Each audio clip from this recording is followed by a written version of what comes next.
भूगोल विषय की ऑनलाइन कक्षा में हम अध्याय 6 है जिसका अध्ययन कर रहे थे पीछे।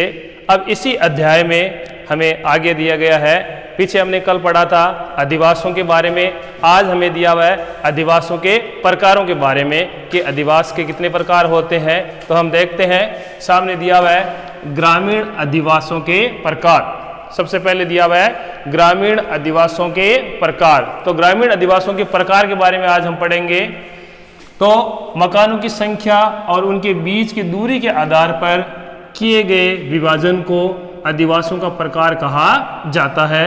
ग्रामीण अधिवासों के प्रकार के लिए भौतिक लक्षण, सामाजिक एवं सांस्कृतिक कारक, जाति, धर्म और सुरक्षा आदि के अनेक कारक उत्तरदायी है। सामान्यतः ग्रामीण अधिवासों के निम्नलिखित 4 प्रकार दृष्टिगोचर होते हैं। पहला है संगन या गुच्छित अधिवास, दूसरा है परिकीर्ण या एकांकी अधिवास, तीसरा है मिश्रित अधिवास और चौथा है पल्ली अधिवास, जिनका विस्तृत ब्यौरा है जो हम आगे पढ़ेंगे। पहला है संगन या गुच्छित अधिवास। इन ग्रामीण अधिवासों को पुंजित, सहत, सकेंद्रित, संकुलित आदि नामों से जाना जाता है। इन सब का आशय ले तो इनका अर्थ ये है कि ये एक साथ बसे हुए होते हैं, यानी संग्रह जो लोगों का है या समूह है वो एक जगह आसपास बसे हुए होते हैं।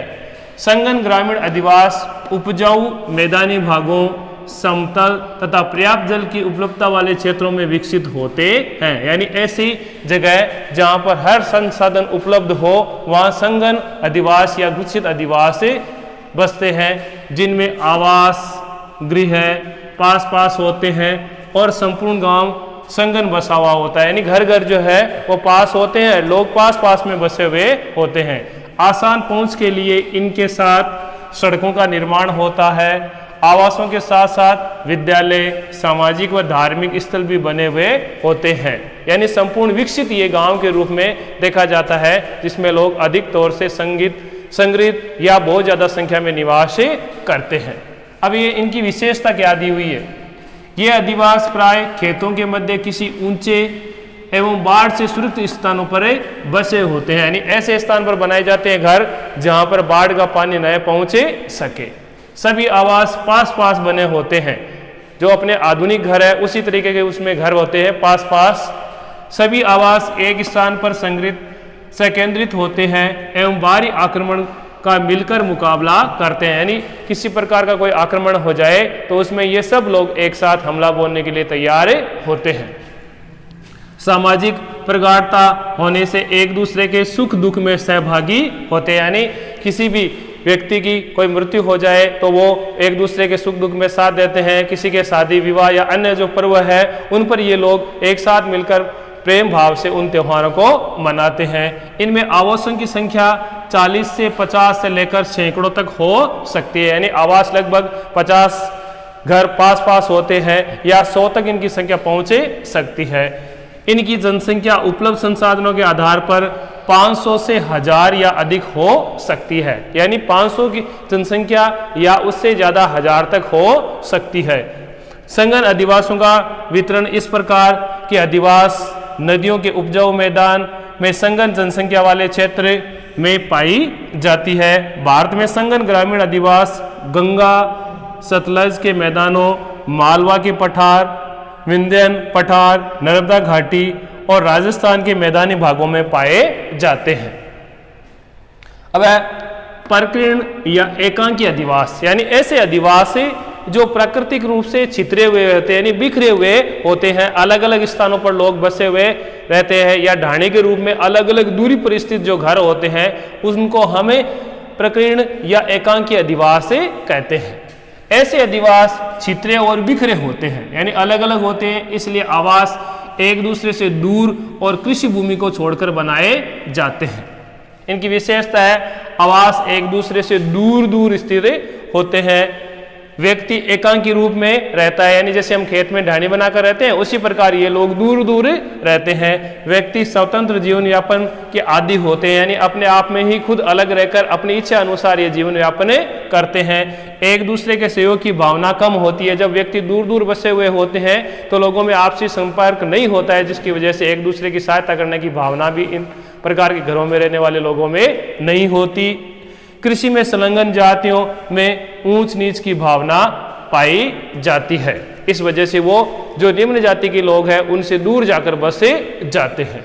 फिर है मिश्रित अधिवास, यानी ऐसे अधिवास जिनमें इन दोनों अधिवासों की जो विशेषता पाई जाती है उनको हम मिश्रित अधिवास कहते हैं। जैसे इन अधिवासों को अर्ध संगन या अर्ध केंद्रीय अधिवास भी कहा जाता है। ये संगन व प्रकीर्ण अधिवासों के बीच की अवस्था होती है, जो सामान्यतः किसी परिवार की संख्या में वृद्धि होने से आवासों की संख्या बढ़ने के कारण उत्पन्न होते हैं। जैसे मान लो हम अपने घर में रह रहे हैं, फिर अपने परिवार में सदस्यों की संख्या बढ़ गई, फिर हमारा जो एक बेटा है उसने कोई प्लॉट खरीदा और उसमें नए मकान बनाकर रहने लगा। इस प्रकार की जो विशेषता है वो मिश्रित अधिवासों में गिनी जाती है। इनकी उत्पत्ति में पर्यावरणीय कारणों के स्थान पर पारिवारिक कारण उत्तरदायी होते हैं, यानी पारिवारिक कारण है उसकी वजह से व्यक्ति अपना घर छोड़कर दूसरी जगह जाकर मकान बनाता है। जैसे सांगोद कोटा तहसील का खुर्द गांव इसका प्रमुख उदाहरण है। याद रखना है, तहसील है खुर्द और जगह है कोटा और गांव है सांगोद। फिर है चौथा पल्ली या पुराना अधिवास, यानी जो पुराना अधिवास या पल्ली जिसको हम ढाणी बोलते हैं, इस प्रकार के अधिवासों में आवास एक दूसरे से अलग किंतु एक ही बस्ती में बसे हुए होते हैं, इसलिए इन सब का नाम एक रहता है। बस्ती से अलग भागों में अलग अलग जातियों के लोग रहते हैं, यानी विभिन्न जातियों के लोग रहते हैं। इनका वितरण कहाँ है? देखो, पर्वतीय प्रदेशों की निचली घाटियां यानी पहाड़ी जो भाग है उनके नीचे जो समतल मैदान पाए जाते हैं उनमें ये लोग खनन वाले क्षेत्रों में कार्य करते हैं और वहीं अपने आवास बनाकर रहते हैं। इन क्षेत्रों में इस प्रकार के आवास दृष्टिगोचर होते हैं। अब आपके सामने देखो ग्रामीण अधिवासों के प्रतिरूप कि किस किस प्रकार के जो ग्रामीण अधिवास है जिनमें लोग बसते हैं। तो पहला है आयताकार प्रतिरूप, यानी इनके जो बाहर अगर हिस्से में हम लाइन खींचे तो ये बनता है आयताकार, यानी लोग चकोर बसे हुए, यहाँ से घर है फिर इसके पास फिर इसके पास फिर इसके पास फिर इसके पास, इस प्रकार चकोराकार बनती है। उस आकार को हम आयताकार प्रतिरूप मानते हैं। ये है नाभि प्रतिरूप, जिसे मान लो अपने शरीर की सुंडी होती है उसी के आजू बाजू ये बनाए हुए एक बिंदु से है, उस बिंदु के आजू बाजू ये मकान बने हुए होते हैं जो नाभि के स्वरूप से गोलाकार में बसते हुए चले जाते हैं। फिर है वृत्ताकार प्रतिरूप, जो वृत्त के रूप में यानी गोल आकार के होते हैं। जैसे देखते हैं कि ये गोल आकार में बसे हुए होते हैं, शुरू से यहाँ बसते हैं फिर उसके बाद घर, उसके बाद घर, इस प्रकार चारों तरफ गोल गोल आकार में घर बनते चले जाते हैं। इस प्रकार के जो रूप है उसको हम वृत्ताकार प्रतिरूप कहते हैं। फिर है तीर के समान, जैसे सीधे बसे हुए एक घर, फिर उसके यहाँ मकान बन गया, फिर इधर मकान बन गया, फिर आगे बन गया, फिर इधर से शुरू होते हुए लोग इस दिशा में चले गए और फिर इस दिशा में चले गए, यानी तीर का एक निशान सा बन जाता है, इसलिए इसको तीर प्रतिरूप के रूप में माना जाता है। अब आगे देखो इनका दूसरा भाग है जिसमें है अर्धवृत्ताकार, यानी आधा गोल है और आधा सीधा है। यहां से शुरू तो गोल अवस्था में होता है लेकिन फिर आधा अवस्था है वो अलग हो जाती है। फिर दूसरा है तारा प्रतिरूप, यानी अपने स्टार के समान, एक तारे के समान इस प्रकार बनता है, गोल गोल ऐसे हिस्सा, फिर तिरछा फिर तिरछा फिर तिरछा होता चला जाता है और एक स्टार की सी आकृति बन जाती है, ऐसे तारे की आकृति बन जाती है, इसलिए इन घरों को तारा प्रतिरूप कहा जाता है।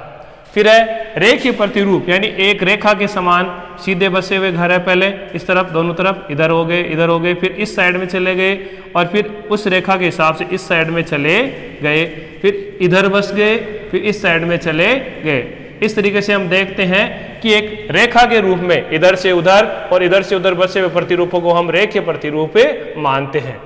आर्य प्रतिरूप, यानी एक आर्य के जो अपने होते ना जिनको दांते बोलते हैं, उन्हीं की तरह से ये बसे हुए इस साइड से फिर तिरछा, फिर अंदर, फिर तिरछा, फिर अंदर, फिर इस प्रकार ये आर्य प्रतिरूप बनता चला जाता है, एक आर्य के समान। इस प्रकार हम देखते हैं कि लोग अपने आवास बनाकर मुख्य स्थानों पर रहते हैं। बाकी आगे का जो इस अध्याय का आगे का भाग है उसमें हमें विशेषता बताई जाएगी शहरी अधिवासियों के बारे में, जो आगे वाले अध्याय में हम पढ़ेंगे।